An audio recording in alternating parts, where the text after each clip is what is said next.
Indonesia, bangsa dan negara, rumah ideologi Pancasila. Bismillahirrahmanirrahim. Pemirsa tercinta yang dirahmati Allah, Tuhan yang Maha Esa, bersua kembali di kanal Hikmatologi. Monolog sederhana mengajak diri kita masing-masing berpikir untuk kian melembut, cerdas, dewasa, bijakan, hati nurani, berdasar kitab suci agama kepercayaan yang kita yakini, tentu saja sebagai warga negara Indonesia menerapkan nilai-nilai Pancasila niscaya dalam kehidupan sehari-hari. Pemirsa, di bulan Ramadan, Syahrul Ramadan, bulan pembakaran, jika kita maknai secara sosiologis, pembakaran itu bermakna menyemangati diri kita. Namun ketika kita berbicara dalam tataran syariat dan sunnah Rasulullah Muhammad SAW, Syahrul Ramadan adalah bulan membakar dosa-dosa anak manusia. Tak terkecuali mulai dari rakyat jelata yang ada di pinggiran pelosok desa sampai di kota-kota metropolitan yang boleh jadi sedang menggenggam kuasa atau bertengger di tahta. Karena panggilan surah Al-Baqarah ayat 183 adalah panggilan iman agar kita hamba-hamba yang mengaku diri kita ini isyhadu bi anna muslimun. Saya adalah hamba yang selalu berproses menuju kepasrahan kepada Allah yang Maha Kuasa, maka kepasrahan itu adalah sebuah proses. Dan keimanan itu adalah juga sebuah proses. Karena proses, maka seorang hamba harus senantiasa tulus bersedia untuk mengulang-ulang bacaan Iqra bismi rabbik, bacaan-bacaan yang tersadar diri kita bahwa pada saat membaca kita ini sudah ditolong sama Allah Subhanahu wa taala.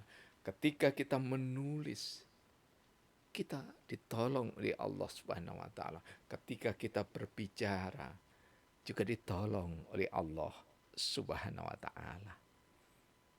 Karena tanpa pertolongan tidak mungkin kita bisa melakukan segalanya. Tanpa kecuali. Karena kita meyakini la haula wala quwata illa billahil aliyil azim. Pemirsa, meski berulang kata basmalah, kata hamdalah atau kalimah basmalah dan kalimah hamdalah berulang-ulang dilantunkan, apalagi ketika kita menegakkan sholat, namun penyadaran diri atas kemaha kasihan Allah, atas kemaha sayangan Allah, atas kemaha cintaan Allah, atas kemaha terpujian Allah. Seringkali hamba-hamba yang mengucapkan yang tampaknya tulus itu tergelincir. Kita bisa melihat rona wajah pergaulan sosial, baik di media massa maupun sosial media utamanya, panggilan-panggilan buruk sejak sebelum dilaksanakan pemilihan umum sampai hari ini, sejak sebelum Ramadan sampai dengan memasuki Ramadan 1440 Hijriah. Panggilan-panggilan buruk yang menjijikkan masih dialamatkan oleh orang-orang yang menggunakan tangan dan lisannya, panca inderanya,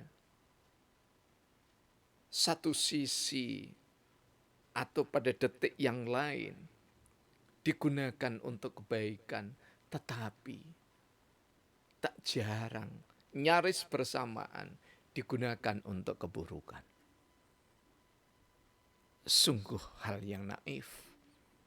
Padahal tidak jarang yang menggunakan kata-kata menjijikkan untuk memanggil saudara-saudaranya sebangsa dan setanah air dengan panggilan-panggilan buruk, menjijikkan, sangat nista.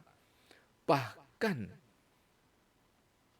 panggilan itu sangat tidak disukai oleh dirinya, oleh kelompoknya. Namun memasuki bulan Ramadan 1440 Hijriah ini, baik dari muslim maupun saudara-saudara kita yang lain di luar Islam, masih tetap menggunakan kata-kata yang sangat tidak indah didengar oleh telinga, sangat buruk ketika dibaca oleh mata, dan sangat tidak terpuji ketika diguratkan menjadi tulisan, disajikan di sosial media.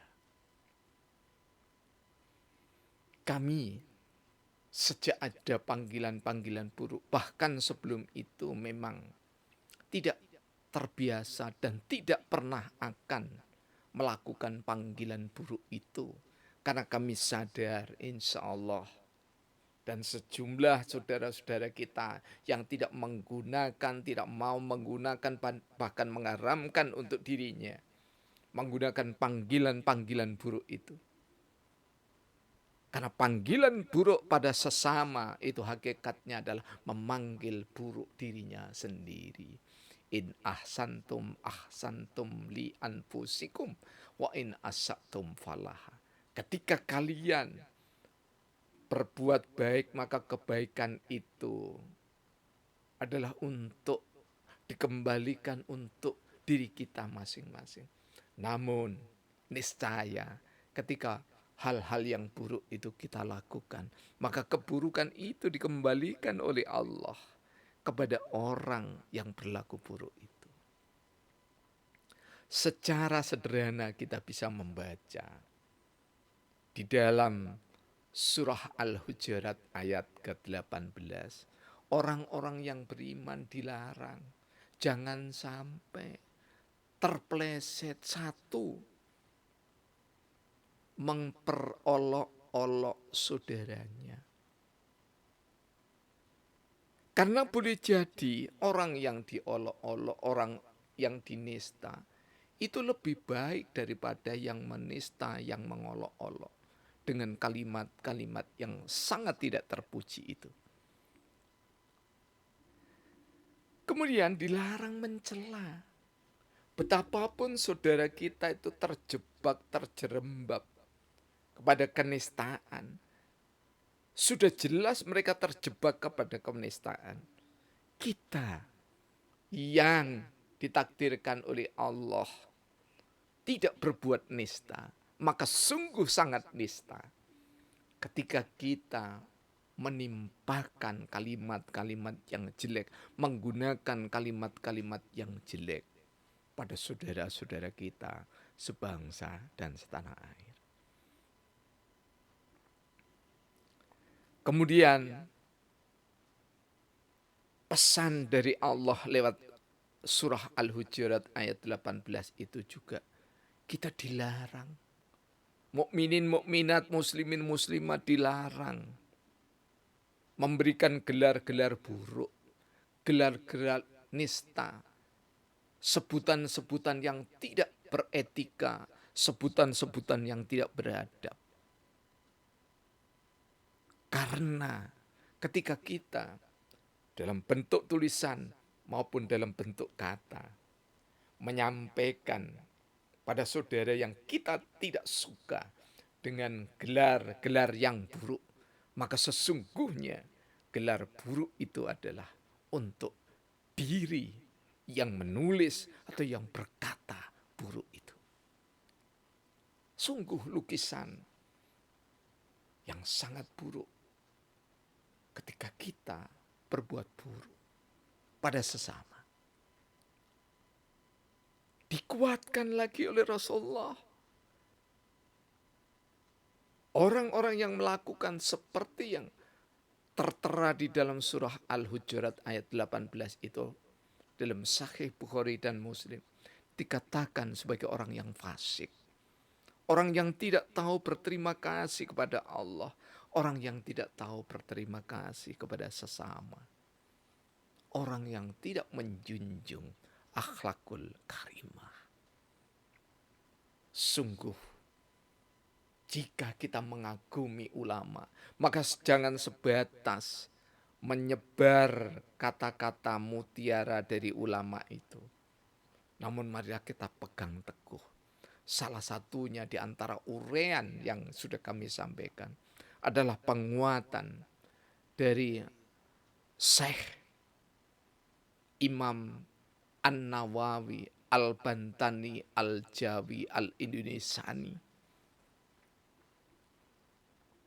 Beliau di dalam kitabnya Al-Azkar melarang, mengharamkan. Dikatakan bahwa jumhur ulama, mayoritas ulama mengharamkan penyebutan, pemberian gelar yang nista pada sesama muslimin dan muslimat, mukminin dan mukminat, termasuk sesama manusia yang berbeda agama. Sangat dilarang. Pemirsa yang dicintai oleh Allah Tuhan yang Maha Esa, jika Al-Quran, firman Allah, As-Sunnah, sabda Rasulullah yang sahih, yang masruf, yang disyariatkan, yang diperintahkan. Ulama salah satunya adalah yang legendaris, Imam An-Nawawi. Beliau adalah guru besar di zamannya di Makkah Al-Mukarramah. Melarang, mengharamkan sebutan-sebutan yang buruk, sebutan-sebutan yang jelek, sebutan-sebutan yang menjijikkan. Maka marilah kita bertaubat. Marilah kita merenung dengan hikmat kepada Allah. Istighfar. Bukankah banyak kisah di dalam hadis-hadis yang sahih? Ketika sahabat dikatakan oleh Rasulullah, perhatikanlah sebentar lagi akan ada ahli surga. Masuk sahabat yang dikenal, ternyata bukan. Yang satu lagi bukan, yang satu lagi bukan. Kemudian ada sahabat yang tidak terkenal. Inilah ahli surga. Singkat cerita, ada sahabat yang mengikuti sahabat yang tidak terkenal tadi. Malam hari dilihat juga biasa-biasa saja. Malam berikutnya dilihat biasa-biasa saja. Malam berikutnya lagi dilihat biasa-biasa saja. Kemudian bertanyalah sahabat yang terkenal itu kepada Rasulullah, apa keistimewaan orang ini? Sahabat kita itu. Ketika malam, singkat cerita, singkat kisah, ahli surga itu bermunajat kepada Allah. Setelah zikir, 33 tasbih, 33 hamdalah, 33 takbir, 33 tahlil 33 istighfar, kemudian membaca surah-surah terakhir, membaca ayat kursi, kemudian teruskan dengan berdoa, ya Allah, siapapun ya Allah yang memfitnah kami, siapapun ya Allah yang tidak sengaja ataupun sengaja berdosa kepada kami maafkan ya Allah. Karena itu ya Allah, ampunilah mereka ya Allah, tanpa menyebut siapa orang itu, kalaupun kita mengetahuinya. Dia, oleh Rasulullah, digolongkan ahli surga. Ahli surga itu apa?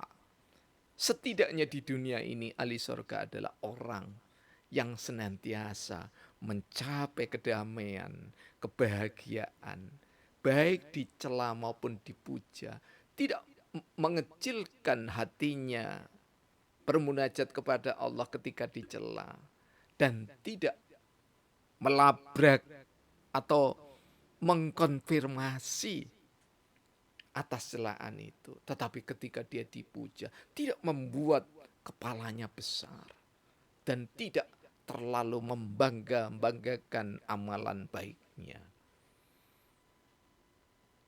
Sudah waktunya saudara-saudara kita yang termulia, sebangsa dan setanah air, kita sudahi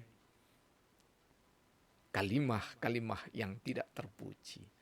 Karena hakikatnya kalimat yang tidak terpuji, kata yang tidak terpuji, gelar yang buruk, gelar yang menjijikkan, itu hati kita tidak bisa menerimanya. Ketika hati kita tidak bisa menerima, jangan berikan kepada orang lain. Bercinta bukan segalanya, tetapi segalanya selalu diawali dengan cinta. Terima kasih. Semoga kita senantiasa sehat jiwa raga kita, bersaudara abadi, sebagaimana Bhinneka Tunggal Ika Tanhana Dharma Mangrwa. Alhamdulillahirabbil alamin.